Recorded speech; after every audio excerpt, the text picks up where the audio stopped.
shopgear.com. The following is a presentation of the Gear Radio Network. Ladies and gentlemen, you're listening to the Better Live Than Dead podcast. And with that, we welcome you to the Better Live Than Dead podcast, powered by the Gear Radio Network, episode 132. 132. We're going to call this one the Big Game Previewcast, just solely because you're not really supposed to say Super Bowl on the radio. I heard that one out before, where that's why they always call it the Big Game, because you got to pay for the rights to say the word Super Bowl, and we're not going to pay it, so we didn't say it. The Big Game Previewcast here on the Better Live Than Dead podcast. I am Ryan Wolfe at Wolfe BLTD on Twitter, joined on the IndyCard Media Hotline by Mr. Perez at MRLG Perez. How you doing today, man? Yo, man. I'm good. I'm good, thank you. How are you? I just want to point out, though, that even though you said that we're not supposed to say the word Super with Bowl, you said it twice in a row. Hey, I do what I want. It's all good. I hear you. Super Bowl, what's up? All the bills get sent to Gear Network. Attention, JC Money, John Cimino. He'll pay all the bills for the Super Bowl naming rights. You got it.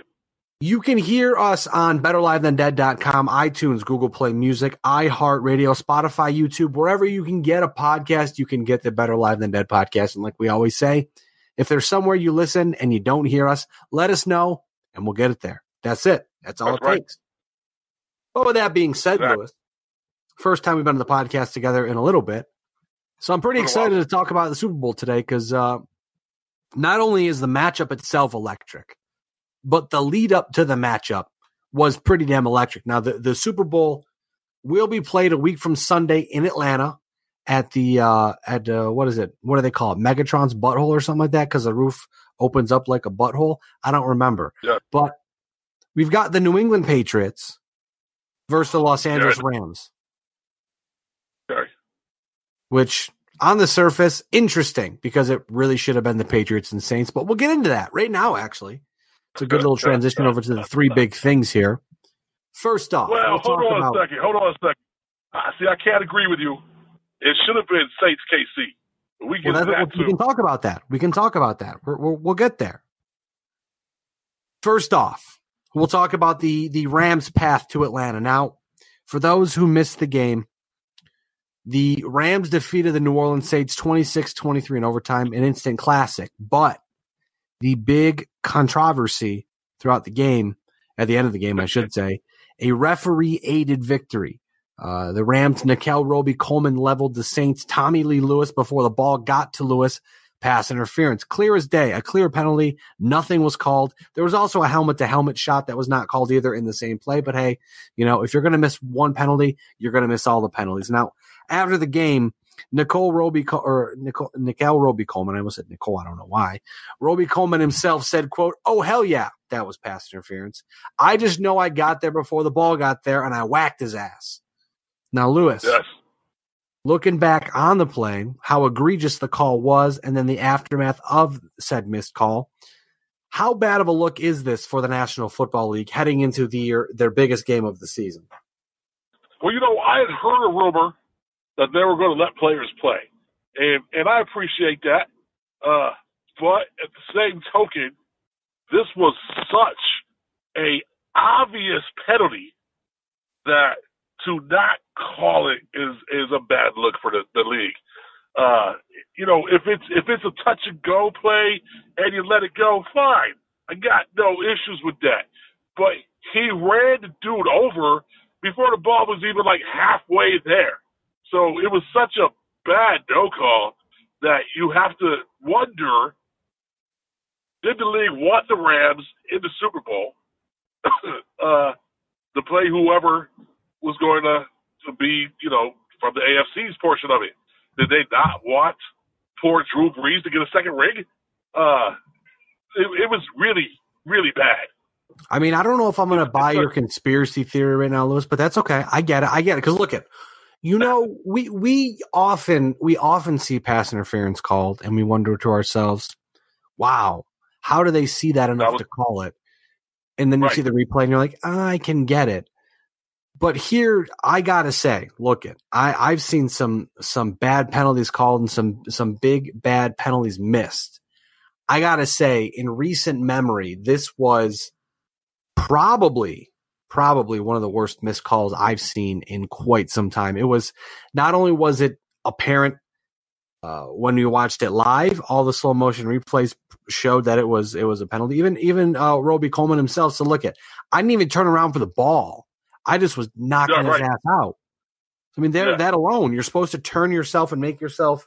You can't just jump in front of the ball, and you have to actually try to make a play on the ball. And he didn't do that. So I'm not sure.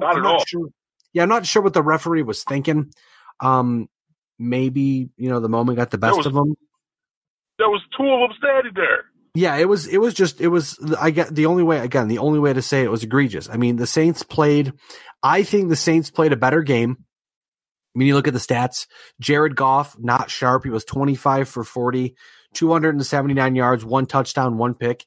You had Todd Gurley, who rushed the ball 4 times for 10 yards, had 1 reception for 3 yards, only played 32 snaps. After the game, he's arguing, or he wasn't arguing. He was fighting off criticism, saying he wasn't injured. He was only, quote, sorry as hell today. He did miss the final 2 games of the regular season due to left knee inflammation. But Lewis, if the Rams play Super Bowl Sunday like they played Championship Sunday, there may not be much of a game. No, they're not going to win. You can't play like that against someone, like Tom Brady, or you can't play like that against the Patriots. The Patriots will literally eat your lunch. I mean, that's a good transition. That's a good transition to the second of the 3 big things with New England, their path to Atlanta. I mean, there were some suspect calls in this game as well. Against last Sunday was not good for NFL officiating overall. Arguably, I mean, there are people out there who will argue that Championship Sunday is bigger than Super Bowl Sunday because you've got the Final Four, you got 2 huge games, and I mean, Sunday lived up to that hype. Both games incredible. Both games go to overtime. The Patriots First defeat the Chiefs. That's never happened. Yeah, the Patriots defeat the Chiefs 37-31 in overtime. But here's the thing that I look at, Lewis. Tom Brady, who has been somewhat, may say he's lost a step this season, but at the end of the day, he's still Tom Brady, still the greatest of all time. 30 of 46 passing, 348 yards, 1 touchdown, 2 interceptions. If that wasn't good enough for you, Sonny Michel had 29 carries for 113 rushing yards and 2 touchdowns. The Patriots defense showed up. They held Pat Mahomes under a 50% completion percentage and held him to 295 passing yards. And the Chiefs run game itself only tallied 41 total yards in the game. So again, you look at what New England did. You look at what the Rams did. I mean, you would think that if New England was like a young team, if the tables were turned and it was New England struggling to go to the championship and the Rams whooping, or not really, because neither team whooped ass. They both obviously won very close.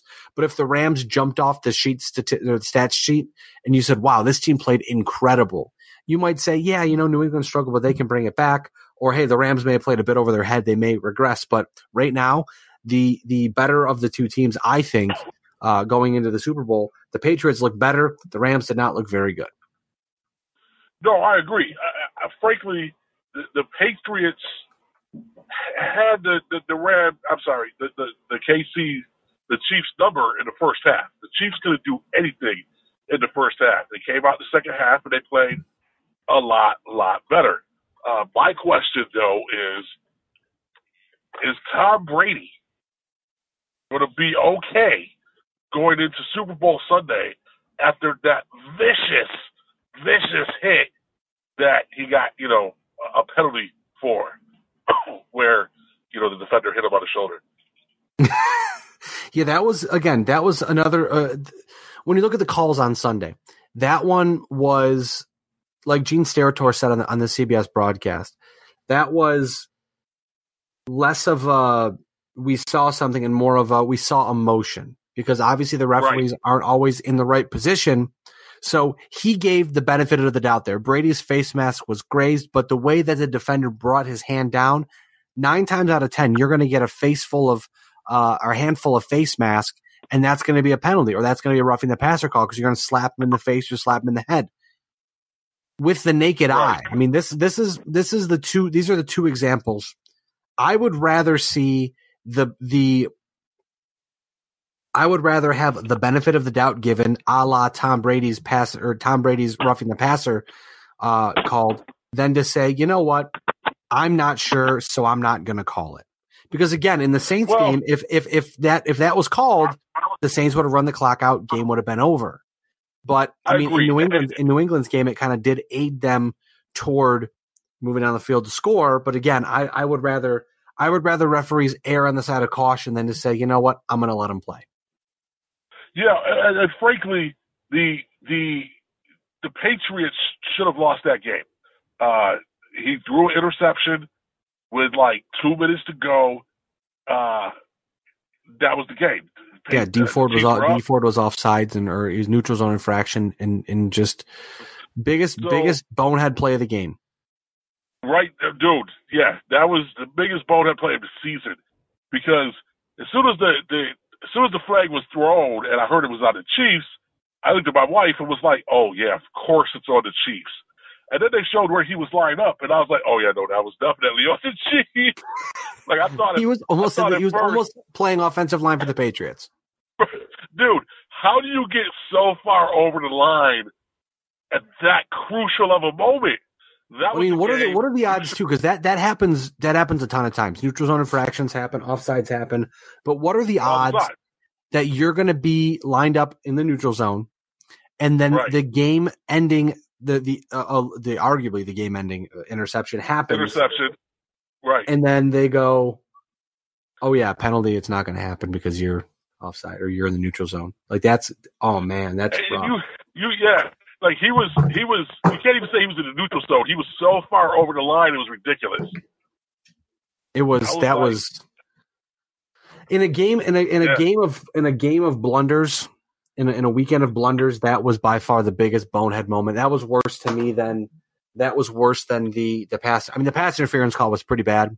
The lack of a pass interference call, but that was worse than any ref call because, I mean, I just look back at it and I say, man, he's got to be this.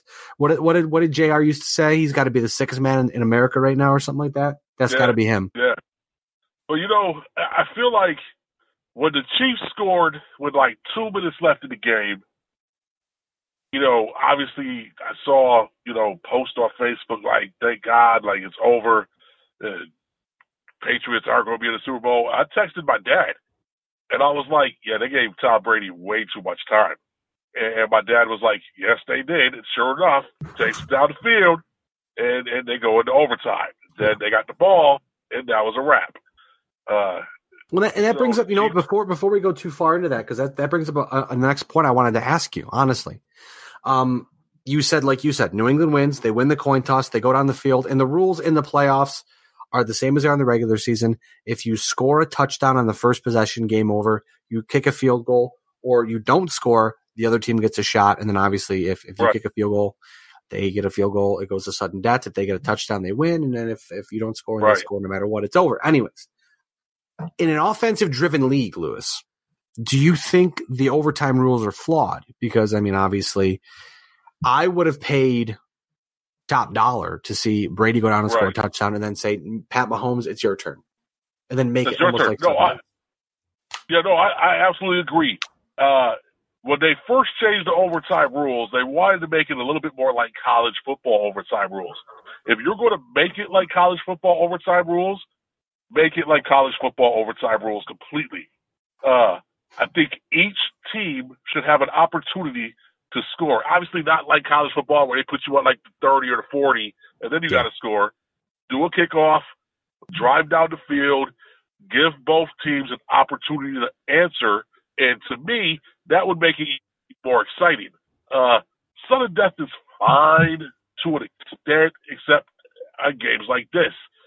I would like to see an adjustment to the rules, because I think if you were giving Mahomes a chance to get the ball back one more time, we may have had, another drive that saw a score, and they would have to do it all over again. I think that would have made the game a little more exciting. So I absolutely agree. Yeah, I would definitely like to see a rule change with that. I think if anything else, like you look at it, and I know a lot of people talk garbage about soccer, but soccer's pretty damn cool. Okay. So in soccer, I mean, regular season games, if you're tied after 90 minutes and then the stoppage time, it's a tie, it's a draw, whatever, no big deal.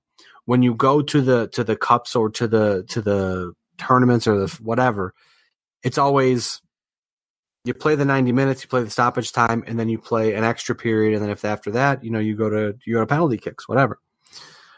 So my thought is in the regular season, keep it the way it is. But in the postseason, and I don't know how this would play. But my thought is keep playing. Play another 15-minute quarter, or give each side the opportunity to possess the ball, or something along those lines. Because again, it's absurd to see the Kansas City Chiefs defense is terrible. They fired their defensive coordinator. They have one of the worst defenses in the league statistically, which I think is honestly their downfall. If they had a better defense, they would be, even if they had a mediocre defense, they would be almost unstoppable because their offense is so good. But to see the Patriots go down and do what the Patriots do, steamroll a defense, go on a methodical drive, and then score a touchdown, I mean, that's no surprise at all. I was not surprised at all to see the Patriots steamroll them and then go score. Yeah, me neither. I agree with you completely. So, like I said, I think that it would behoove the National Football League to create some sort of rule change, whether it's another full 15-minute quarter. If you're tied after the 15, you go to another 15, or play, again, on, both sides get possession or whatever it may be. And then you keep going until you finally have a winner, something, because it's an offensive driven league. And I'm not trying to see a defense play. You're supposed to play defense wins championships, whatever that garbage you want to believe is. But, at this point, I think those overtime rules are definitely flawed, and they got to change them. I agree. Yeah, no, I agree. So now looking at the big game on Sunday, what is it? Sunday, February 3rd, I believe. Yeah, Sunday, February 3rd. The big game, the third of the three big things here. We've got the 9th Super Bowl appearance for Tom Brady and Bill Belichick together, 5-3 in those 9 appearances. Obviously, 8 appearances they've already played, the 9th coming up. Now, for me, Lewis, the key to the game for the New England Patriots, Brady and Belichick are 11-0 in the postseason when a running back rushes for 100 yards, and they are 51-1 in the regular season when this happens. As for the Rams, it's their 4th Super Bowl appearance in franchise history, first since 2001, that infamous Super Bowl where they lost to New England Patriots. They are 1-3 all time in the Super Bowl. And the key to the game for LA, can Sean McVay crack the Belichick defensive code? Obviously, we've seen Bill Belichick have a very good time this postseason cranking up the defense, and he's always seems to be able to crack whatever offensive scheme is thrown at him. So obviously, Sean McVay being a very new, young offensive mind, you look at it and you think to yourself, hey, is it time? Maybe Bill Belichick can stop him, or maybe Sean McVay can crack it and say, hey, I'm going to be better than them, whatever. Lewis, tell me what you think about the Super Bowl matchup coming up. I'm kind of in the air about it. If the Rams play like they did against the Saints, they're not going to win. The Patriots are going to win. But if they play like we've seen them play at their top levels this season, it's going to be a very interesting game. I don't think that Belichick will be able to scheme for a lot of the stuff they do. I just think the Rams will run on them. They'll be able to score on them if they play like we know the Rams can. The Patriots are the Patriots. They're going to have a good game. Win or lose, they always have a good appearance. Are the Rams going to be able to beat them or stop them defensively? I have question marks about that because a lot of the Rams' great games have been shootouts where there has not been a lot of defense. So if you're going to ask them to have a shootout with Brady, I think it's an advantage for the Patriots. Now, clearly,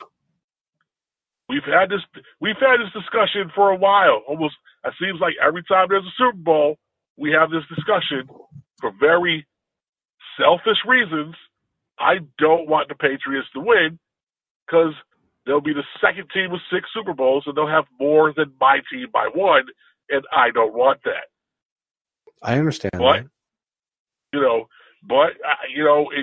It's difficult. If the Rams don't show up, give the Patriots their 6th ring. My thought is this: if CJ Anderson is a mere mortal. I mean, he doesn't have a lot of tread in the tires this year, but no, but he's a little bully ball. He is. But I think if Gurley is healthy, if Todd Gurley's healthy and can go 100%, I certainly think the Patriots will have a tough time with him. But again, the Patriots have shown this postseason. I mean, they scored 41 against the Chargers. They scored 37 against the Chiefs. They can score points at ease this postseason. I mean, this is probably your last run for Rob Gronkowski, who was likely going to retire before the season, with the trade to the Lions, and I'm going to retire or I'm going to stay. So he may be done after this. We don't know the status of Tom Brady or Bill Belichick, among others. This could be it. I mean, this could be the final hurrah. We've said this for a while now, but this is the 3rd Super Bowl in a row for the New England Patriots. 4 out of 5 that they've played in.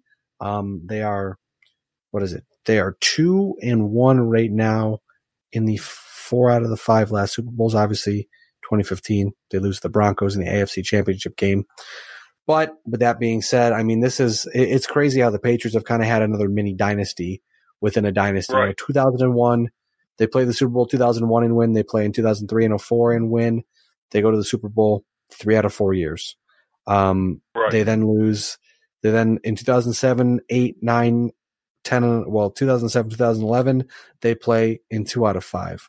Now from 2014 to 2018, they're playing in 4 out of 5. So again, this stretch run of this New England Patriots team has been, I think, the greatest stretch we will ever see a franchise have, with arguably the greatest coach and the greatest quarterback. First off, greatest coach, greatest quarterback duo we've ever seen, if not individually that we've ever seen.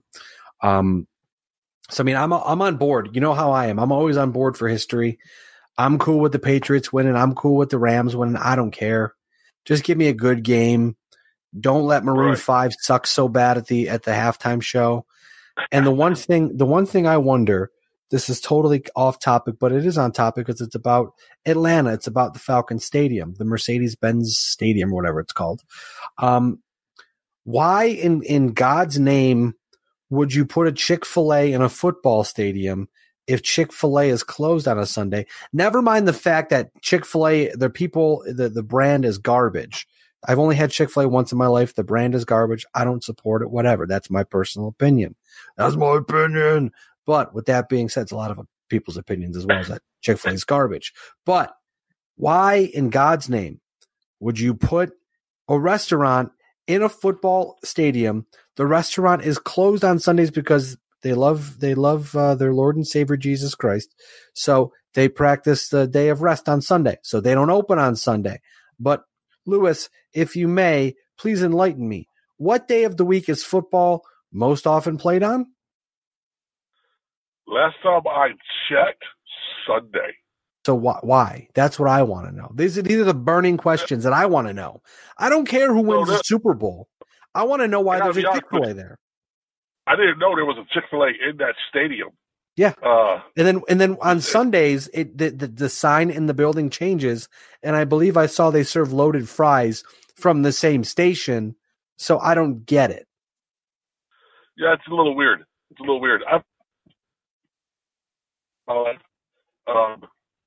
The first time it sucked. The second time it was actually pretty damn good, and then the third time it was like right in the middle. So I don't really have an opinion for Chick-fil-A. I only had Chick-fil-A once because my wife, my fiance at the time, but not now, my wonderful wife said, "Hey, we're driving through Erie. Have you ever had Chick-fil-A?" I said, "No." She said, "Let's try it." I said, "Why not?" It's a great story. I'll tell it again later. But I had some chicken nuggets. They were good. You know, I'm not racing back to go get more, but you know, I'd rather have my chicken dinosaurs in my freezer, but that's just my personal opinion. So,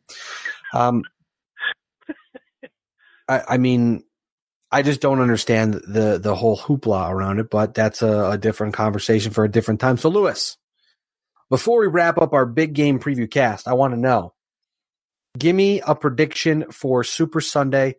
Who's walking home with the Lombardi Trophy? And give me a score.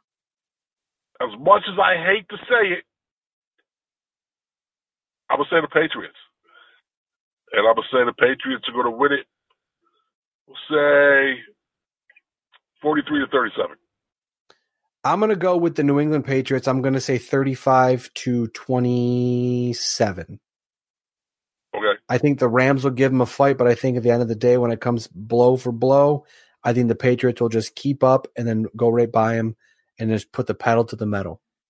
I mean, I don't see why not, you know? Like I said, even if it is, even more if it is the last hurrah for everybody involved and this is it, go out on top. The Rams have the Rams have one hell of a team. I think they'll be very humbled by the experience. If they win, great. I think Sean McVay is a fantastic coach.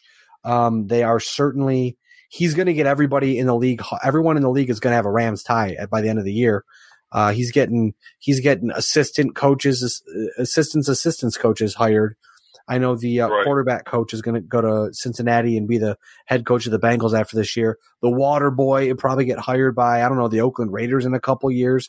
Who knows? Yeah, right. Everybody's getting hired. Everybody's getting hired. And not only is Sean McVay getting his own guys hired, the reason Cliff Kingsbury got hired in Arizona, because he's a young offensive mind who has shown some success with NFL quarterbacks because he helped develop Johnny Manziel, or not Johnny Manziel. He helped develop Baker Mayfield. He played with Baker Mayfield, or Coach Baker Mayfield for a little while. Coach Pat Mahomes as well. So that'll get you a job too. So again, we're going younger, we're going offensive, but most likely everyone's related to Sean McVay because you look at the Rams' success. That's what every team in the NFL wants. It's a copycat league at the end of the day. But then again, with it being a copycat league, Lewis, they still haven't been able to figure out the New England Patriots. True story. Didn't it blow your mind? I'm going to tell you, it's crazy. I'm going to tell you another thing that I'm looking forward to on Super Bowl Sunday. So, the one play where Gronkowski went out wide, I said to my wife, they better double team him. He's bigger than that corner. Like, he will catch that ball. And they don't double team him. And then Romo says, I would throw the ball up high to Gronkowski. And he's, I'm looking forward to watching Romo, to listening to Romo call this game. I was just about to say He did such a masterful job during the Patriots Kansas City game. He was fun to listen to. Yeah. I mean, there's that one line. The one line, the ball don't lie. I was like, you're right. The ball doesn't lie. Well, the one thing too during the game with Kansas City is they kept doing. They had, I think it was a slant route to Edelman on third down every time. They kept doing it. He said, cover him, double team him. They didn't. First down. The one thing in Romo's 2 years that I've learned to enjoy, and I'm very thrilled about the Super Bowl. And there's going to be a lot of jokes. This is the only way Romo got to a Super Bowl was by becoming a broadcaster and broadcasting. I love it. Right. The jokes are great, but they may hit a little too close to home for you. But I'm sure you can understand the hilarity here. I think I don't think he gets the due that he's deserved as a quarterback. He was actually an awesome quarterback. Yeah, absolutely. During the regular season. He's the best quarterback the Cowboys have had since Troy Aikman for sure. But my thought is the first year Romo was doing a lot of the play calling, but I think he was a little overexcited. Like, oh my God, this is what's going to happen. I'm going to tell you. And this year he's kind of been able to polish it where he can commentate on the game, but also say, like you said, Lewis, that for me, the subtlety of saying, hey, look at Gronk's high. I would pay attention to Gronk high. Boom. Or any other play, the slants, boom, nailed it. And I think that's going to be great. And that's what people love to watch because it's a different dimension to the game. You have a guy who's sitting here saying, okay, look at, oh yeah, he's killing the play here. Okay. He's killing the play, like the play where they had the touchdown on fourth down. I think it was Sonny Michel again, where he said, oh, Brady's coming to the line. He's killing the play. They were going to run left. I guarantee you they're going to run right here. They ran right, boom, boom, touchdown. Romo called it. That stuff is so much fun to watch because he's almost always right. Right. So the Super Bowl is going to be incredible to watch. The stakes are higher. The Rams, Patriots, and hey, look at if this is the way, no matter what, it could be seen as a moment because the Patriots dynasty started against the Rams in 2001. With a win, maybe it ends, or with a loss, maybe it ends here in 2019. Either way, 18 years between Super Bowl appearances for the Rams. They get the Patriots bookending each one of them. Maybe this is it. Either way, I think we're in for one hell of a Super Bowl come Super Bowl Sunday in Super Bowl 53. I agree. So my cousin just sent me this image that I'm looking at. It says, finally made the right decision to have a rematch. Rams versus Saints, January 32nd. But I don't think there is a January 32nd. Nope, that's the joke. Yeah, that's the joke. Yeah, that's the very big joke here. Yeah, so I hope he realizes that is a joke. Yeah, I'm not sure if I'm not sure if they saw the joke there. Yeah, I hope he saw that you know. I'm texting him right now to make sure he knows there's only 31 days. Yeah, and there's never a 32nd day, Bub. Sorry about that. Sorry about ruining your parade there. But hey, with that being said, I think we've nailed it. We've touched on everything. We touched on the refs, the Rams, the Patriots, the Super Bowl. Ready for Super Sunday. Ready to see what happens. Ready for some history to be made. And I'm glad to have Lewis back on the podcast. I appreciate you joining me tonight to do this. Glad to be here. You can follow Lewis at MRLG Perez on Twitter. We'll have to get together sometime soon, a podcast in person. Sounds good. I am at Wolfe BLTD. What was that? I said yes, absolutely. Hell yeah. I am at Wolfe BLTD on Twitter. As always, you can send us. Actually, you know what? As always, we've never done this before. Hey, on our Facebook page, facebook.com/BLTD Sports. Let us know who you have winning the Super Bowl. Tweet at one of us at Wolfe BLTD at MRLG Perez. Let us know who you've got winning the Super Bowl. We're interested to find out. Right. Our predictions for the Super Bowl for the playoffs were so wrong. John will attest to that as well. But with that being said, as always, Lewis, I called the Rams. Hey, that's fair. I'll give you that. I don't want to look back because mine were so bad. I had the Patriots losing in the second round. So I'm just embarrassed. I'm embarrassed. I'm going to pretend like it never happened and it'll go away. So Right. With that being said, Lewis, we are better live than dead. You're not. We appreciate you tuning in. We will catch you sometime very soon. Peace. The preceding presentation has been brought to you by the Gear Network.